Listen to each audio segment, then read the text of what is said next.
We turn on the TV or look at our phones and are bombarded by propaganda, being told what to think by paid actors, or censorship of real people. If you try to talk to your friends and family, you have to watch what you say out of fear of being shunned, canceled, or losing a friend.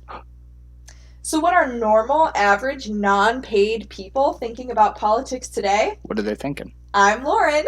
And I'm Evan. And we are here to give you the perspective of America from the average American voter. Yes, ma'am. All right. So this is episode 2, still getting all organized with how we're going to do this, but we got some ideas. We're thinking about switching over, this be the conservative segment, and maybe adding a second podcast with a more liberal side. So that might be coming in the future, but for now, we're just continuing to roll with what we got here. Yep. Week 2, we got a couple new things that we're going to be talking about from this week. We got Jordan Peterson and some controversy that he's in again. Trans women in sports.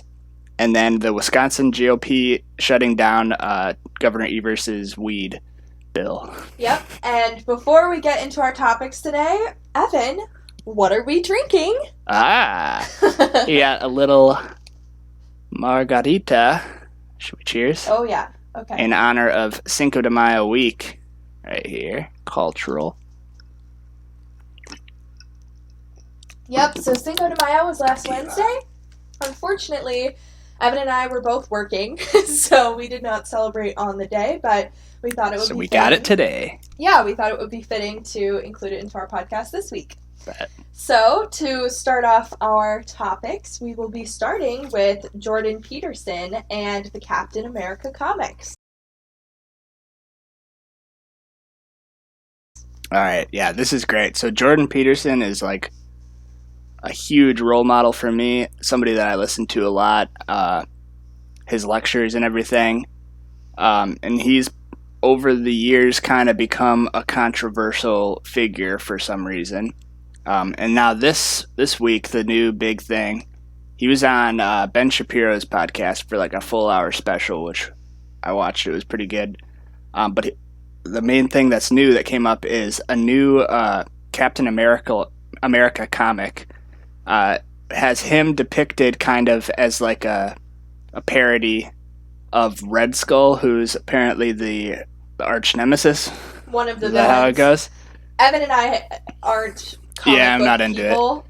Actually, we're not really Marvel or like, we don't watch or read any of that kind of stuff, but we did look into this specifically and what the comics say. Yeah, so apparently Red Skull, he's like a Captain America. He's the arch nemesis and everything. So we'll pull up some pictures here of the comic. And so 12 Rules for Life is that's Jordan Peterson's book that he wrote, published in 2018, I'm pretty sure. And so in this comic here, it shows Red Skull. He's spewing his 10 rules for life. And there's a slide that shows order and chaos, which is something that Jordan Peterson talks about a lot. So basically, from what we gathered, having not read the entire comic, I don't know, the comic book.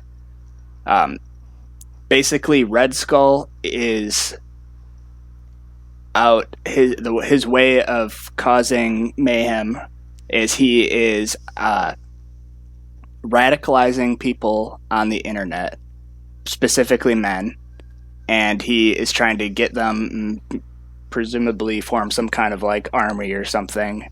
And Captain America has to go out and stop that, stop him from radicalizing these men.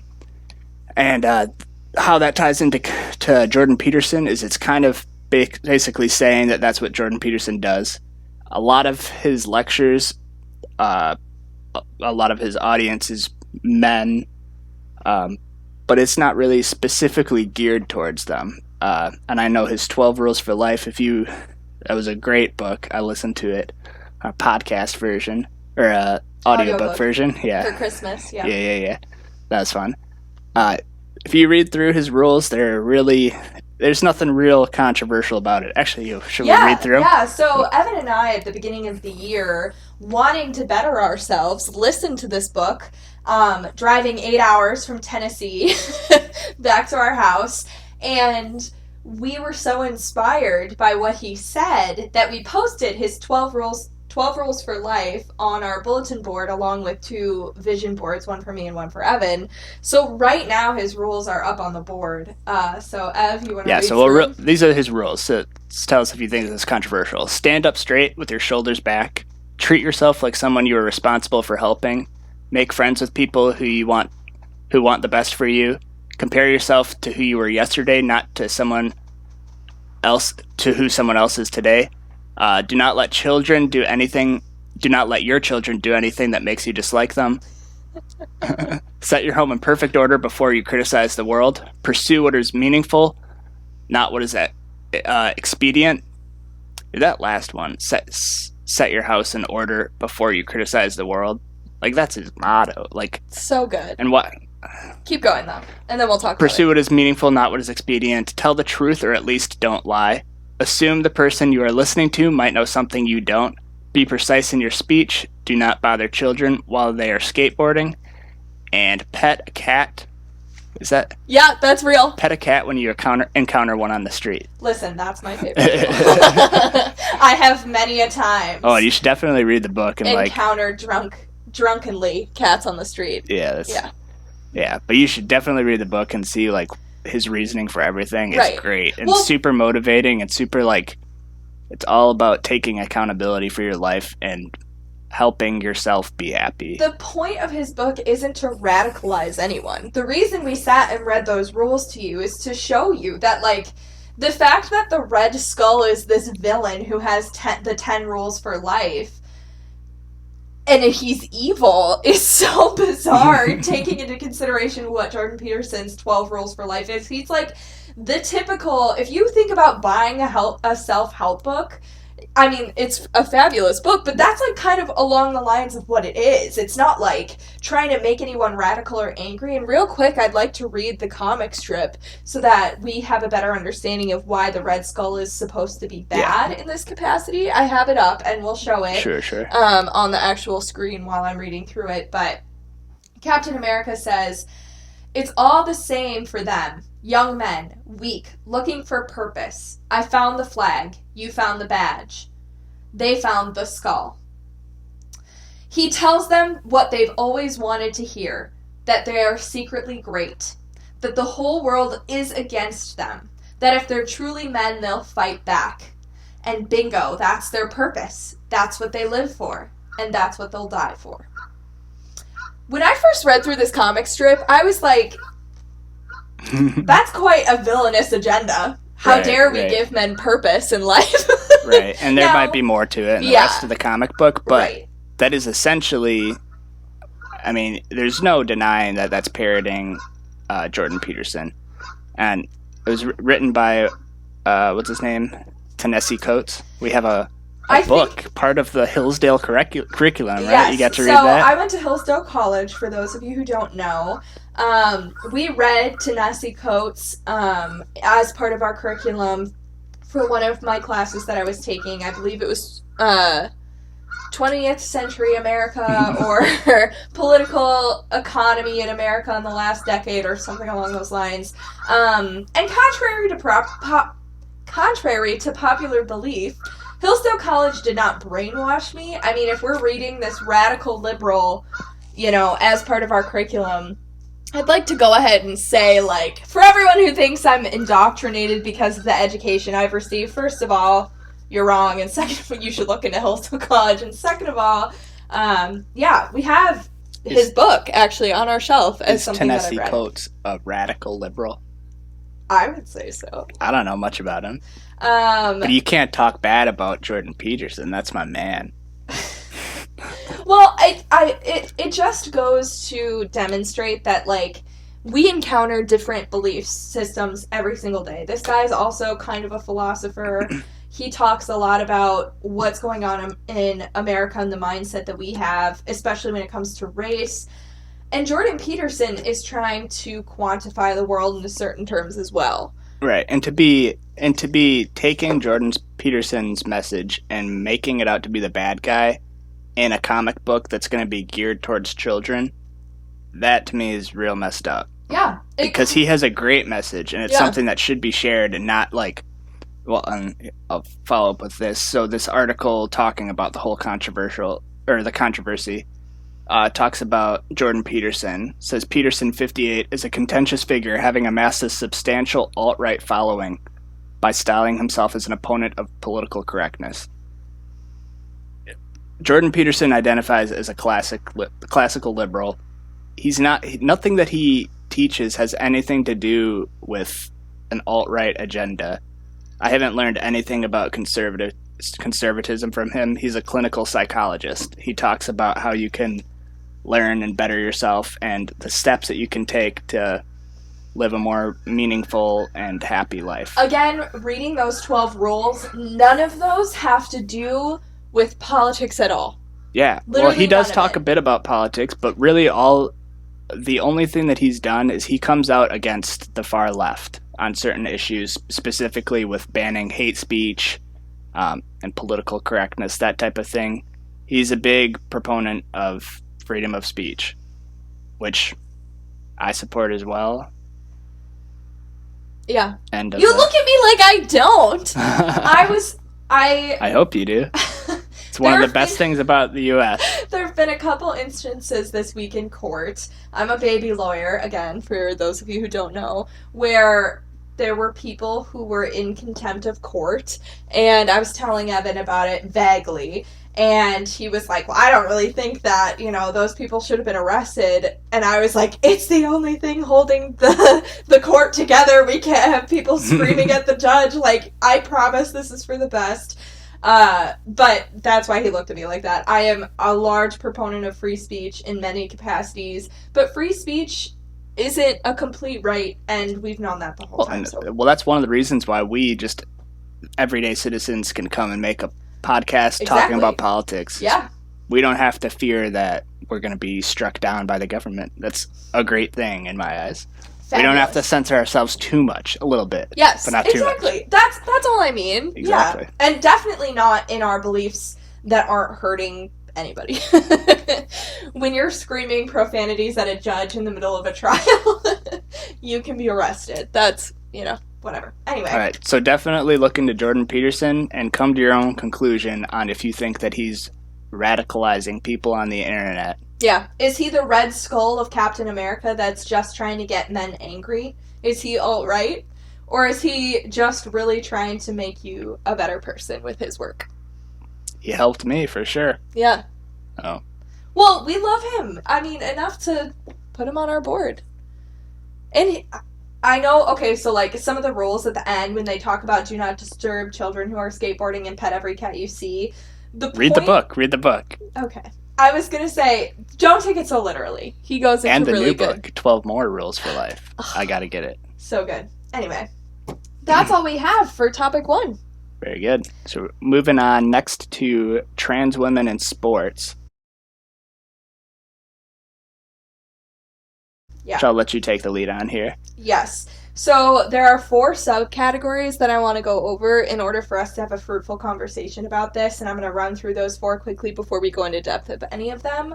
So first I want to talk about Biden's executive order, because on January 20th of 2021, Biden signed an executive order titled Preventing and Combating Discrimination on the Basis of Gender Identity or Sexual Orientation. The second thing I want to talk about is states banning transgender women in sports. Over 30 states have proposed Save Women's Sports bills. We'll talk a little bit about that. Caitlyn Jenner, running for governor of California as a Republican, has come out on video saying that she believes trans women in sports is unfair. And then the last thing the last thing we're going to talk about is Laurel Hubbard, and we'll get into who that is as we go on. So first, I want to talk about Biden's executive order.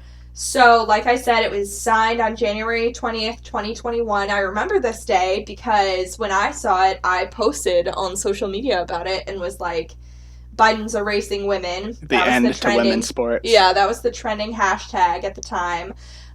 So what this executive order does is it edits Title IX of the Education Amendments to the Civil Rights Act. And this Title IX prohibits sex-based discrimination and now gender identity and sexual orientation discrimination in any school or other education program that receives federal money.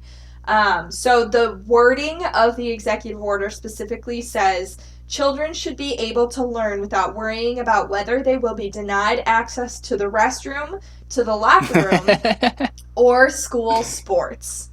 So that caused quite an uproar, I would say. It's a huge issue. So many people struggling with this right now. Well, and when this first happened, and you tell me what you think about this, but my gut reaction was this is such a contentious issue. Why would we try to federalize this issue?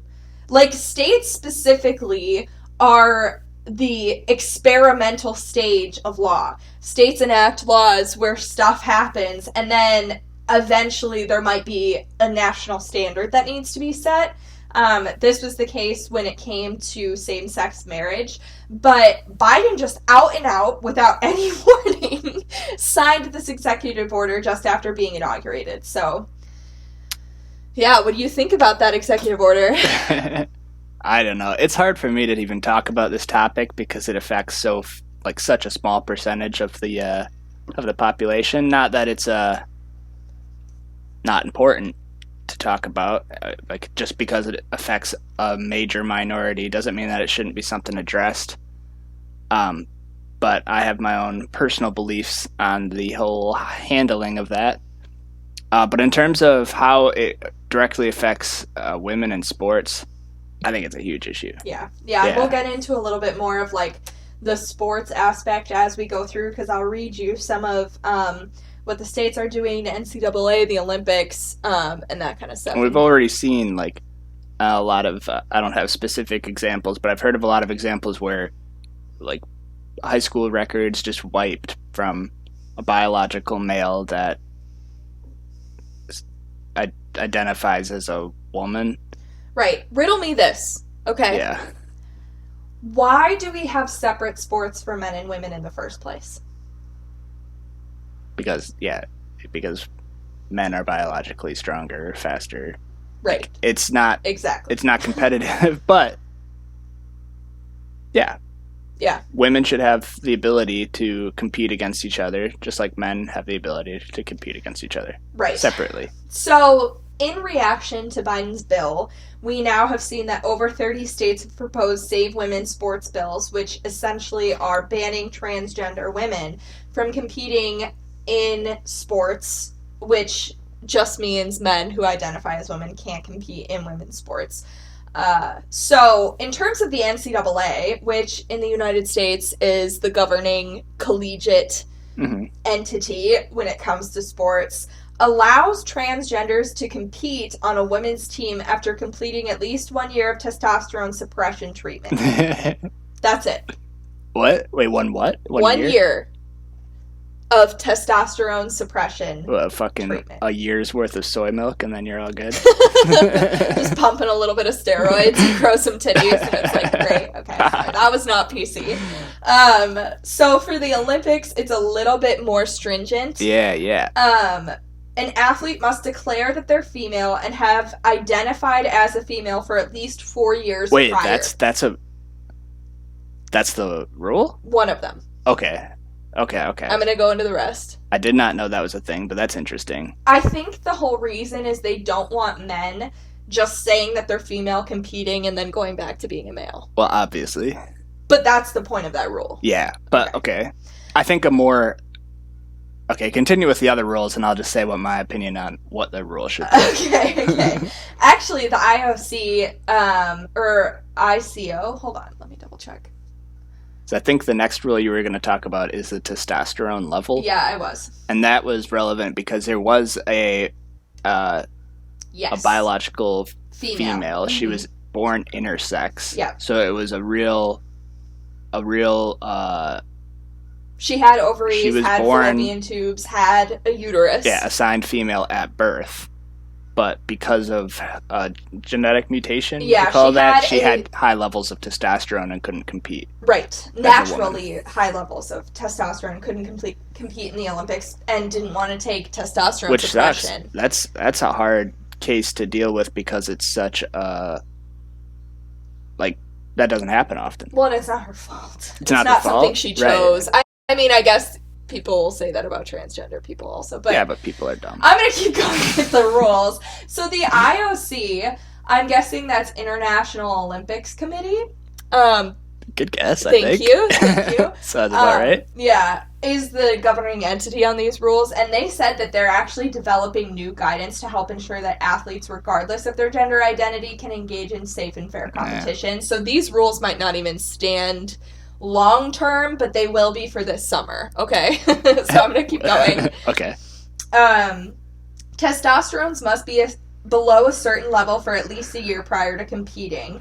But along with that, compliance and testing is required during the entire period for which they wish to be eligible to compete. So not only do they have to keep their testosterone levels lower to a certain degree for an entire year, but they also have to be subjected to testing during that whole period. So a little bit more stringent. I also read that in some countries they require an actual gender reassignment surgery for them to even be considered a transgender.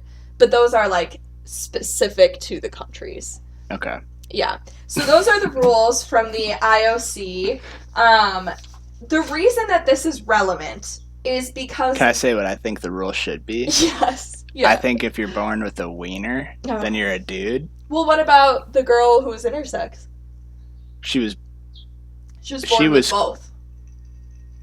The doctors called her a woman at birth. Yeah, that's where the rules come in then, because if her testosterone level was too high, that doesn't seem fair to me. That sucks. I feel bad for that girl. But that's a whole different scenario. Okay, but anyway, I don't think she's transgender. I think she's not transgender. She was born intersex. She doesn't identify. It's a very rare case. Yeah. Yeah. 100%. But anyway, what do you think the rule should be? If you were born with a penis, you're a dude. You're a man? Yeah, you compete with the men. If you're born with a vagina, you compete with women. Yeah. So... Seems fair to me. Laurel Hubbard from New Zealand is on track to be the first transgender athlete to compete in the Olympics in weightlifting. She's a trans male to female? Yes. Well, that's the only time that this really comes up when sports comes up, because transgender women, or transgender men, women who became men competing in men's sports, are going to get annihilated either way. Yeah, I'm going to go and say that's not fair. Okay, so former Olympic weightlifter Tracy Lambrex says that females in sports, in the Olympic sports arena, are being told to be quiet when they complain about the fairness of Laurel competing in the women's competitions. So apparently there's this whole hush campaign, but a whole bunch of Olympic female athletes have come forward and said that this is a kick in the teeth for women's sports. Oh, it definitely is. And then scientists have actually come out and criticized the IOC guidelines as well, stating that they do little to mitigate the biological advantages of those who've gone through puberty as males, including bone and muscle density. Yeah, well, obviously, if you're born a male and you transition to a female, you're still a male, and you're going to have the advantages that come with it. Maybe, but, I mean, it's just not really a fair argument. It's the end to women's sports if you do this. Right. So... And also... Not many countries. There are a lot of countries that aren't part of the Western world that aren't going to share the same beliefs here. This is the Olympics. This is international sports. Right. I don't think China's messing with this. No. I don't think they're like, yeah, we'll let... Right. The America and the UK, or China's just going to come out with a full transgender dudes team for the girls. They're going to be like, yeah, you want to play this way? We'll get all the golds. We'll set all the world records. So on the topic of fairness, Caitlyn Jenner, who has announced that she is running as a Republican for the governor of California, has said that transgender athletes competing in sports is unfair to women. It's a hot take. In various states to ban biological boys who are trans from playing girls' sports in school. What's your opinion on that? Impacts. And this is a question of fairness. That's why I oppose biological boys who are trans competing in girl sports in school. It just isn't fair. And we have to protect girl sports in our school. But if someone transitions and now identifies as a girl, isn't it delegitimizing their identity to prevent Have a good day. Yeah, I mean, it was the first time I ever heard something come out of Caitlyn Jenner's mouth that I agreed with, but, there's a first time for everything. But she, of all people, has the best expertise on this, right? She has, as a woman, or as a man, competed in the Olympics. Right. He, as Bruce Jenner, competed in the Olympics. Right. She, as Caitlyn Jenner, is saying that I, as a woman, competing in sports with other women would be unfair. Yeah, I guess that is important news then. Somebody in the transgender community like having the ability to like see that and be like, yeah, not good. Super important. I mean, a lot of people since then, and by people I mean the media, have come out saying that she is no longer an ally. Oh, she broke the code. Yep, she broke the code. How dare she? How doesn't dare prescribe to. Oh, and I love reading about Caitlyn Jenner on Reddit because Reddit's so far left nowadays. Yeah. That like they just took a 180 overnight on this. It's great. As soon as Caitlyn Jenner runs as a Republican, they're like, nah. Yeah, wait, I'm sorry. You don't support Caitlyn Jenner running for office? Are you transphobic? I am. Okay. Anyway, so I just want to talk for a moment about personal experiences as a woman in sports. I, growing up, was a competitive swimmer. I made varsity my freshman year of high school and ended up being captain of the varsity team my senior year. Evan was a competitive volleyball player who was also captain senior year. Did you play varsity all 4 years? Was I even I don't think I was captain. I think you were captain. We should text Joe. But anyway, you were varsity all 4 years? Or you did JV? No, I was varsity 2 years. 2 years. Okay. Yeah. Well, I know that not only were the men's and women's swim teams separated, but their seasons were actually at different times. Was that the case with volleyball, or did you guys both compete in the fall? We both competed in the fall. So for women, swimming was in the fall, and for men, swimming was winter.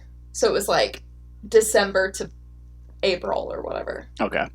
But when I was competing in high school, seriously, so right about the time that everyone is going through puberty. So some men, honestly, were probably would have been a better fit on the women's team because they haven't gone through puberty yet. But men competing on the men's swim team who have gone through puberty were seriously swimming 20 to 30 seconds faster in a lot of races than the women were. And the reason that we have separated sports in the first place is to create a space for women to compete. The second we let trans women compete in sports, especially at a professional level like the Olympics, we are taking away women's sports. That's it. That's well said. And I think it just appeals to logic.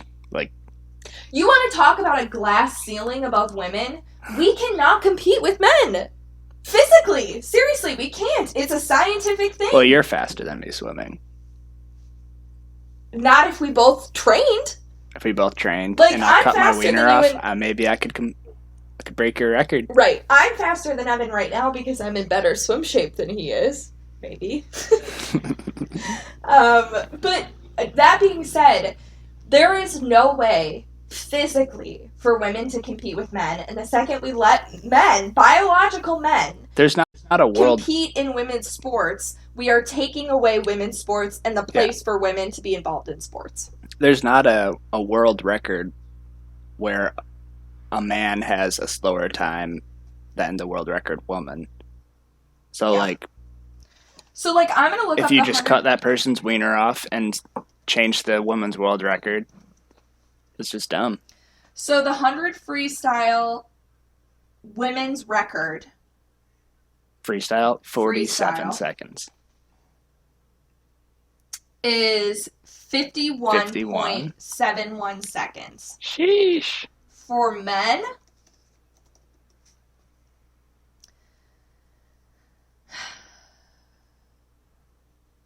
oops. For men, it's 46.91. 51 to 46. Do you have any idea when you get to the Olympic level, you're competing, especially in the 100-meter freestyle, for hundredths of a second? The fact that the men are 5 seconds faster is an eternity in swimming. An eternity. Yeah. So that's definitely interesting. That's interesting that Caitlyn Jenner would come out and say that, and we'll see what happens with the upcoming Olympics, and what the final ruling is, and who's competing on the actual day, right? Yep. Laurel Hubbard is on track, but she's not officially in as of this time, as far as I know, as far as what I could see. And what would happen to allow it or not allow it? Would it have to be... She just has to qualify. She has to qualify? That's it? Yeah, so like she's already met the prerequisites. She's identified as a woman for 4 years. Her testosterone levels are below the certain amount. It's like, and I don't know weightlifting as a sport, but she has to qualify. But as of right now, she's operating within the rules of the Olympics. Yep. Interesting. So and that's not going to be a good outcome then if an Olympic level athlete, a man, is competing as a woman. Yep. From New Zealand. And that's going to trickle down to all different sports. And now, interestingly enough, rugby in the Olympics, which I didn't know rugby was an Olympic sport, an Olympic sport, but apparently it is, has banned transgender athletes from that specific sport for safety reasons. That's a brutal sport. For safety reasons, yeah. Yeah. So I'm wondering if contact sports in and of themselves will kind of be a different story. When will we wake up from this whole thing and notice that it's not all just about being an ally or being politically correct, and there are actually ramifications for this stuff. Like, someone can get hurt. Well, okay. Or somebody's life goals can be destroyed. I was going to say, okay, hurt someone who has a genetic advantage. Hurt or, we're erasing women. For all the people out there who are preaching, like, oh, I'm a feminist, I'm pro-women, we need equality for women. How can you possibly be for then transgender? It's two separate issues. Like, you can't act like transgender women are part of the feminist movement and all. No, but isn't that the claim of feminists, of new wave feminists? That women are equal to men? Right. In every capacity? They might stretch that a little too far. Okay. I mean, like, I get that they're different. Women are superior to men in many ways. According to the new... Is that what you mean? According to the new wave feminists? Or you're saying that like you believe that? No, I do believe that. In what? But men are physically superior. So... Yeah. Moving on from that. I mean, I'm really heated about this topic as a female athlete. Yeah, definitely has some serious ramifications. And this is not to say, Evan and I today have not discussed transgenders on the whole. We're talking about transgenders in sports. Yeah, we'll save that for a different day. Right. Like, I don't want anyone to think that right now this is like a sweeping statement on transgenders, because the whole thing is very nuanced. Right? Yeah. But this is how we feel about transgenders in sports. Okay. Absolutely. That's a good thing to add in there. Yeah. So the next topic we got is Wisconsin GOP shuts down weed legalization for recreational use, adults 21 plus. And this was part of Governor Evers's it was the Badger bounce back agenda. I think it's like his new budget that he's putting through. It had a bunch of stuff. One of thing was marijuana, a bunch of stuff about the what's that? COVID-19. Oh. I forgot it was happening. COVID-19. How can you forget? We just got yelled at yesterday about our masks. I blackout just hasn't affected me. And then also the yeah, it had other stuff to do with climate crisis, and coming back from the COVID-19 pandemic was the main thing. It was voted down 12-4 by the Joint Finance Committee. Basically, they just removed language that had to do with marijuana legalization. Yeah, so that's interesting. We're living in Virginia right now, and governor recently just passed. We're gonna have recreational marijuana legal starting July 1st. So, I mean, a lot of states are going that route, and that's one of the takes that I don't like how the GOP is so hard against it. I think there's a lot of good things that marijuana provides, either medically, absolutely, but also just recreationally, being able to use it just like people use alcohol. I don't Yeah. see it how there's such a big difference, why it's been so villainized in our culture. Yeah, a lot of people talk about how marijuana is a gateway drug to other things. I don't think our generation looks at it that way. Yeah, that was definitely, there's a huge, what is it, the Dare campaign? Yeah. Yeah, and there's probably some evidence that supports both, but are we gonna turn a blind eye to alcoholism and all of the bad things that Right. it's I like, think from our perspective as Gen Z, and we're old Gen Z, okay? Please don't call us millennials. I do not want to be associated with. I'm Sheesh. way more interested in being a Gen Z person than a millennial, but we're riding that line, okay? But we view weed in a different way than I think Gen X does, or even the baby boomers, our grandparents and our parents, because from their perspective, weed is a drug, a bad drug. Whereas I think a lot of people our age view alcohol and weed as kind of synonymous. They have their vices, they cause different issues in your life, especially if you're smoking marijuana. There's like obviously negative ramifications of inhaling smoke, but there's negative ramifications for your liver for drinking. Right. They aren't. I don't think that our parents view it the same way we do, and I think it's important to draw that distinction because we're looking at marijuana and alcohol and thinking, why is one legal and not the other? Yeah. Like, there's no reason for that because, quite honestly, using weed does not lead to coke and heroin use. That is a mindset that you have to make, that you have to choose. You got to be willing to do that. Yeah. I think it might open up like curiosity to do hallucinogenics and stuff like that, but I don't know. But I think ask your parents, have they done weed? Because I bet the answer is yes. See, and I always say, like, I feel like alcohol is a gateway to weed. It's like, how are you getting in the today's society? How are you getting access to weed before you are alcohol? It's like, I guess to just put all the blame on weed here.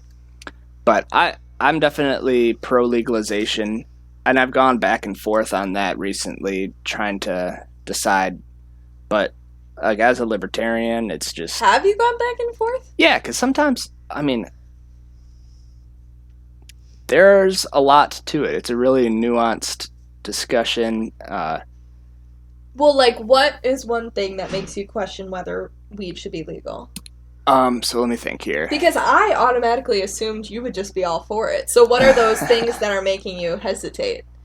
I was slightly worried that it wasn't going to change anything, for one, because of how heavily it's taxed. It's still going to be cheaper if you do partake in it. It's going to be cheaper to get it however you're getting it currently. But also, it would open up and make it more easily accessible to people that wouldn't have otherwise gone out and gotten it. But yeah, see, I've kind of flipped on that. I think there's nothing but benefits for the government if they allow it. Yeah, truly. I think too many people are in jail for possession of small amounts of marijuana. Yeah. And it's just making people that aren't really criminals, don't really have the criminal mind into criminals. For sure. And Yeah, so I'm a political economy major. My whole undergrad was looking at political policies that affect the economy. Dang, look at you. All right, I catch honestly up. have been thinking about, like, are you just, you don't like it? I get camera shy. Okay, well, anyway, as a political economy major, we study a lot of how political policies are going to affect the economy, right? And in terms of weed legalization, tons of tax revenue. Tons of tax revenue for the government. For sure. In fact, in Colorado, they pull in $20 million in taxes from marijuana alone. 20 mil? Every year. Dang. Yep. So from that perspective, great. Evan and I live in an agricultural state where growing this plant would be super advantageous to a huge group of people, the farmers in our state. I'm talking about Wisconsin, not Virginia. Right. We currently reside in Virginia, but I'm actually a Wisconsin citizen. Evan's a Virginian citizen. Unfortunately. Fucking verge. Whoa. Nothing. Anyway, and that's a... But Where also, you finish? Yeah, I was just gonna say. So, from an agricultural perspective in Wisconsin, huge. We're huge, Huge. huge. We talk about tax revenue, tons of tax revenue. The other thing is FDA regulation. So, as soon as the federal government decides that weed is okay on a federal level, we're looking at regulation of those products. So we won't have situations where people are getting weed that's laced with fentanyl and dying. Yeah. Which is huge. Like, it takes all of the criminality out of this trade. And quite honestly, when you look at what was going on during the Prohibition, you were seeing people making super high concentrated alcohol that was killing people and backdoor. You know, you had Al Capone who was running around shooting people. When you think about weed culture now, that's what it is. And we can fix that. Mm-hmm.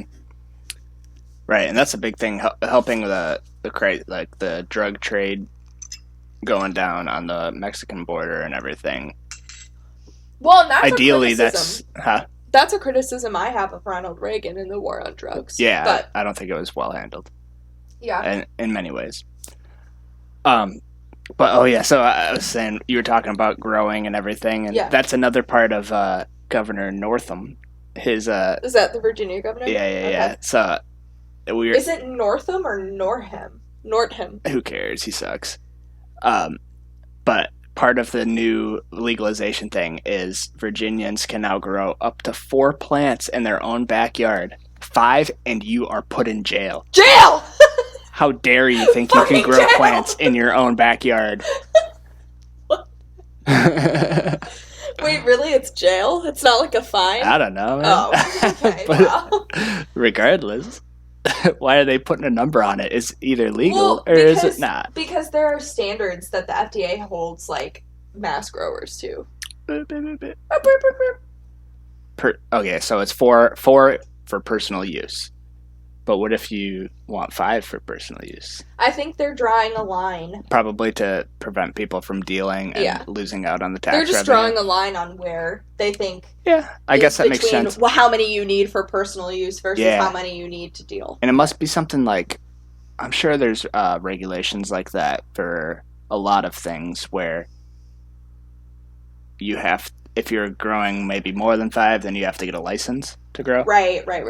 Maybe I'm just being salty about nothing there, but... Well, and what? You want to have 5? Yeah, you don't want 4? I don't know if 4 is enough. 4 is not enough for how much I blaze. But I do like your crime point also. I think that there's... First of all, holding people in jail is a huge drain on our tax dollars. It's super expensive to have people incarcerated, and I really don't think that possessing a certain amount of weed is legal or should be illegal. Yeah, definitely. Now I've had my whole mark. Well, I mean, there's a lot of reasons for everything. I had to milk the last little bit out of there. I saw that judgy look. That's not a judgy look. Yeah. I would never judge you. Yeah, it's Sunday night. It's the Lord's Day. You're being judgy. All right, so let's move on from this. Yeah. We've got a fun little segment that we're going to try and start here. Yes! Do you have your phone? Yes. All right, we'll have to pull up the memes. And we will show them on the screen. We'll show them on the screen. We're trying to do a meme review segment at the end of each of our episodes. Yeah. And we'll look at some funny memes that we find. We're trying to keep it even. Half of them are like Republican memes, and half of them are front page of Reddit memes, which is going to be liberal memes. So we're just, So which one do you want to do first? All right, so Just do them in order. Starting out with the liberal memes here. Well, I think they're just in random order. They just sent out of order. Oh, okay, bet. Do you want to do them random or do you we'll want do to random. Okay. We'll do them random. Okay. And we're going to judge how funny they are and talk about why or why not they're funny or not funny. Yeah. which to explain in depth why something is funny can kind of kill the joke. But we're going to try this out and see how it goes. Hey, this is our first take. We'll see. Yep. But yeah, we're really hoping to get people to send us memes because we love memes. Love memes. Also, we have a really hard time finding liberal memes. Oh, you just go on the front page of Reddit. Okay, it's super but easy. they're not funny usually. Well, it's maybe when we get our second segment, they'll have some funny memes for us. From the liberal side of politics from the average American voter. Evan mentioned that at the beginning of the episode. But anyway. Yeah. So, here's the first meme. Okay. 100% protection if you're a mouth-breathing Republican. I think that's pretty funny. A little bit not accurate. Actually, Republicans don't need to wear a mask at all. Which is because we're heartless human beings. Oxygen doesn't pump through our blood. We don't need to breathe. Okay, I feel like I try really hard not to be a mouth breather, so I'm feeling a little attacked. That is how I wear my mask if I ever wear a mask. Yeah. We got yelled at. We had to go grocery shopping. We got yelled at twice, at least, yesterday, which was a bummer. But both times, Evan and I, like, grouchily were like... We're over it. So one of our local grocery stores is doing a maskless shopping hour. At 7 a.m. At 7 a.m. on Tuesdays and Thursdays. Yeah. And I said to one of the workers, I really think that y'all should be doing a masked shopping hour twice a week. A little bit of a Karen moment there. I wouldn't advertise that. That was a great comment. That was insightful. And this poor girl, I'm sure, is she did not set the policy. Right? Yeah, exactly. This poor girl is do. like, oh my god, this is not even my job description. Like, please stop talking to me. Well, I think it's interesting that like there are people out there that are still super on the mask stuff, even though like there's plenty of information out there. The CDC posts stuff, and like we know that. I mean, my masks, I've ran them through the washing machine, and I'm like, oh, it's brand new. Actually, technically, the way that you're supposed to wear those you're not supposed single-use masks, you're not supposed to touch them, and you're supposed to wear them for an hour and then change them out. Yeah, and I use them for like 5 or 6 months. For all you climate change nuts out there, how do we feel about that? It's all the masks on the ground, too. We have really saved the turtles, but... what about all the other sea creatures that are now suffocating on these? Oh, I actually saw a thing where you can take that little wire thing out. Yeah. And someone was reusing it as like a twist tie for their bread in their fridge. They're like, this is how to be eco-friendly with masks. Okay, here's a thought. They said it's stronger than the actual twist ties. Don't wear a mask. And then you don't have to try and find uses for the strings on the mask. But people are dying, Lauren. All right. All right, what do we have next? 1 to 10. 1 to 10? How funny do we think it is? I think that's a solid 8.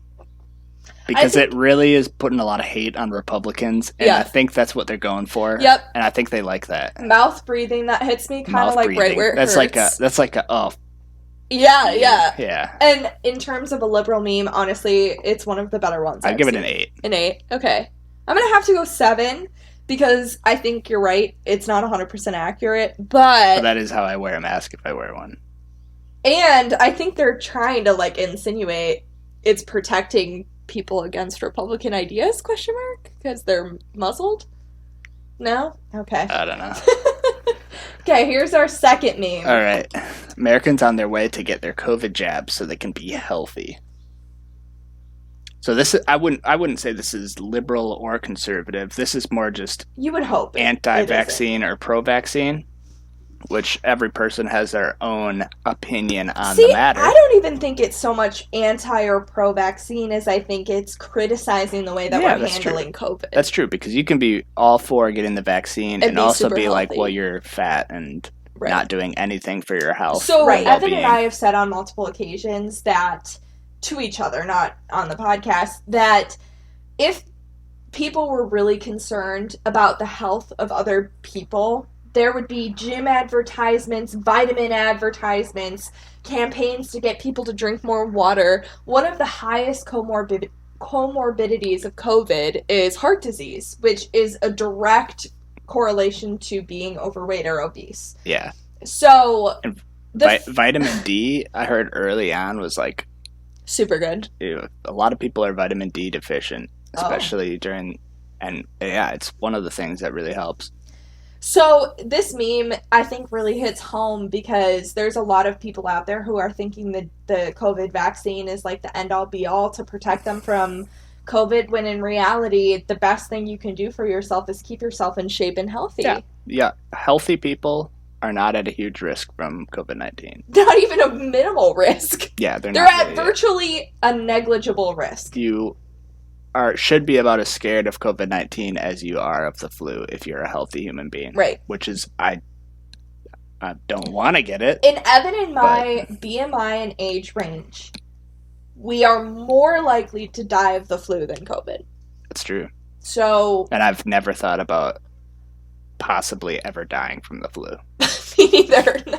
I mean, maybe if I'm 90 and just broke my hip and, like, have pneumonia. Right. Like, that last, the flu would, like, really take me out, I'm sure. But, like, not as a 23-year-old. Yeah, but healthy people should take the steps that they should continue to do what they're doing to be healthy.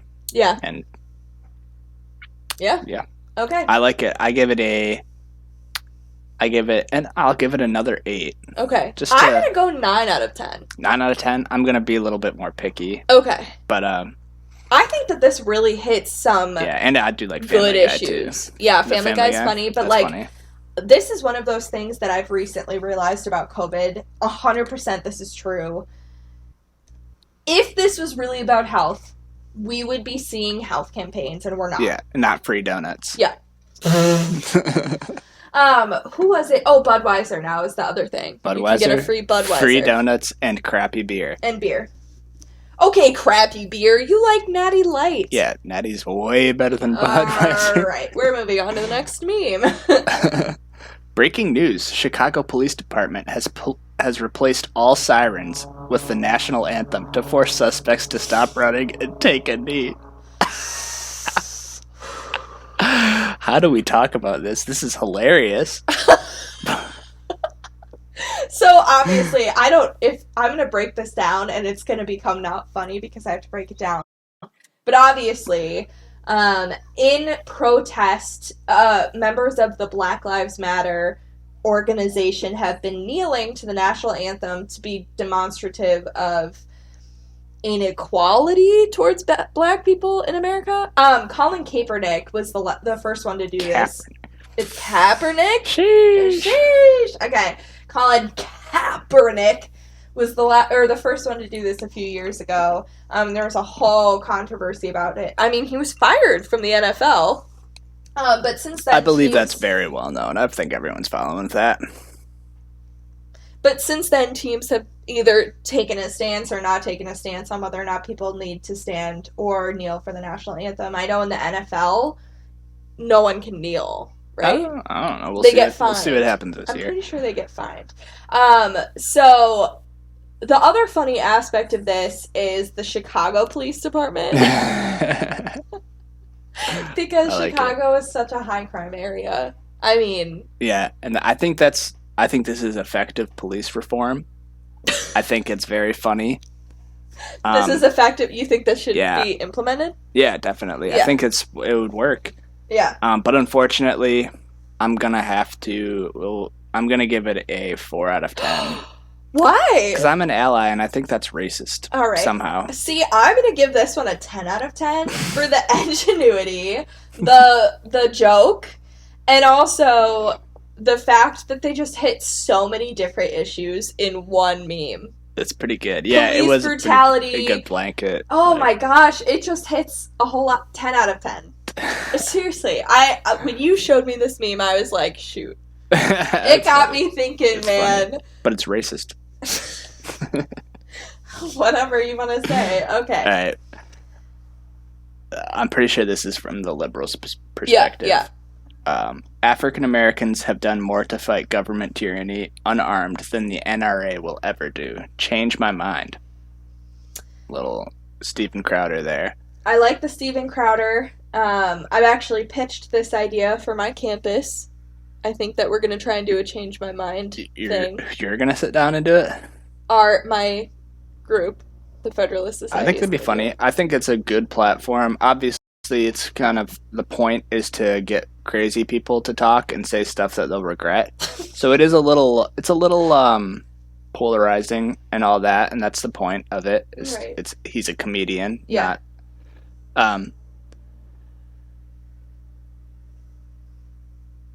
But what do we think of the message here? Okay, so The African Americans meme. have done more to fight government tyranny unarmed than the NRA will ever do. First of all, Oh. I don't really think the NRA is trying to fight government tyranny. Yeah, that's the point. That's the point I wanted to make. Yeah, I think that's the fatal flaw of this yeah. I meme. think the NRA is building an active militia in Yeah. case the government comes out, and they're saying the government already had, like, Yeah. from their perspective, black people are being killed unarmed by the police, so they need to stop the tyranny that's already being. Well, and pause. What have African Americans done to fight tyranny? With like BLM, I'm assuming is what this is supposed to be about. they raised awareness to what. But Joe their Biden cause. won't even have a meeting with the BLM leaders. I did see that headline a while back. I don't know if I can verify that. You know, all I have to. I'm gonna give this meme a 3 out of 10. I think there was, if you put your mind in, like, you're a liberal. I get it. I get it too, which is get why it. I'm not giving it a 0. But And I I think there's it's- some fatal flaws. It is not nearly as funny as the first liberal meme. Yeah, we I looked just at. don't think it's funny. What's your rating? I said 3 out of 10. Yeah, I give it a 2. A 2. It's not great. Okay. All right. It's a gun. It's a gun. It's a gun. It's a taser. What was that? So- What was that girl's name? Micaiah Bryant? No, Oh. no. That wasn't the same thing. Hold on. Yeah, we'll look it up. That's kind of funny, but it's also wrong because a lot of these, like, this is the point about the whole Black Lives Matter movement that I can't get Okay. behind is Pause. okay. Oh, I can't just leave it on that. I'm gonna sound okay, so okay. bad. Okay, keep going. Just the fact that you can't. The message should be not that police officers are here. They're trying to, like, kill unarmed black men or whatever. It should be that if you are caught in a situation where you have to deal with a police officer, don't resist arrest. Be respectful to the officer, and you're going to get out of there unscathed. But the fact that they're making it seem like all of these completely innocent people, unarmed, are being killed randomly, there's been maybe a couple cases, and there are a couple cases every year, but it's not hundreds of gosh. people every year. It's like 1 or 2. Well, Yeah. there's, I think, 30 unarmed black Americans But killed. not resisting. The kicker with that is they still resisted arrest. Right. So of the very few people that are killed unarmed by police officers, most of them are doing something where they're resisting arrest and causing a police officer to be scared and have to react to something that Yeah. they don't want to kill people. So They're just trying to not die. They're trying to go home to their family. interestingly enough, the mistaken taser was a case that happened in 2019. Oh, yeah. No. Yes. No, But she no. just was charged with it, which is Oh, why it really? came back up in the news. Yeah. Really? Yep. I thought it literally happened because No. it was during the George Floyd trial. Yeah. Yes. Well, she was also Oh, charged during that time. But the really? incident happened in 2019, which is interesting, Evan, because I don't I remember think you're hearing wrong. about it. I think you're wrong. No, I thought it Fucking look happened. it up. Look at this. In 2019, New So Hope. aggressive. Well, I just looked it up, and you're gonna argue with me about it. What was the name? I'll remember the name. Okay. It says in 2019, a New Hope, Pennsylvania police officer shot and wounded an No, unarmed that's a different man. case. No, this is the Dwayne Wright shooting. And now, in April 14th, 2021, Okay. former Minnesota cop who pulled a gun instead of a taser will be charged with the death of the man. Okay. We might be wrong on this.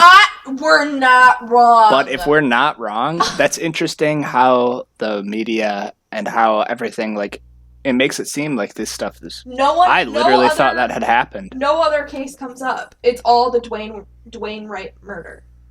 Like, I can scroll all the way to the bottom of Google on the first page, and they're all the same person. It's all the same case. All right. And don't you think if there was another case on the first page of Google, something would come up?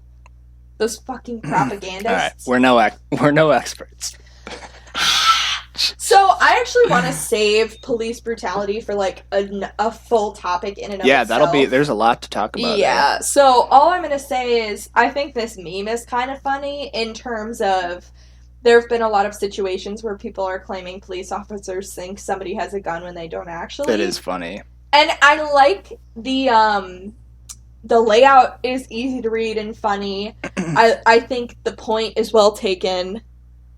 I think it would be equally funny, though, if you had, like, the first one, it's a picture of Jacob Blake running around his car, reaching into his glove box, and then say it's a gun, and then have that girl that was going to stab the other girl, Ma'Khia Bryant, and say, oh, it's a stabbing.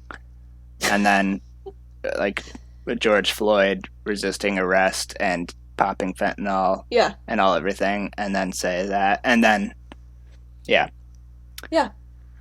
But we wanted to include a nice, diverse group of memes. We didn't want y'all to think we were just... Should we rate that one? Oh, yeah. I think it's hilarious. I'm going to give it a 6. I give it a 7. Okay. It's funny. It's funny, but I strongly disagree with Same, it. yeah. It's hard because I agree. I strongly disagree with its message, but I get it. I understand it. The layout's funny, and if I agreed, I'm sure I would think it was hilarious. Right. So, good stuff. Good stuff. We wanted to do both, but again, if we get this other side up and running, maybe we'll just do the conservative ones and they'll do the liberal ones, or maybe they should do the conservative ones and we should do the liberal ones.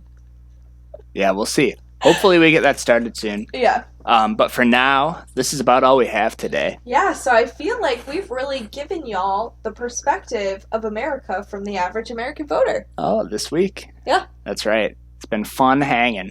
Yep. And we will be back next Sunday with another episode. New drink, new episode. Yep. Let's go. See ya. All right. Thank you.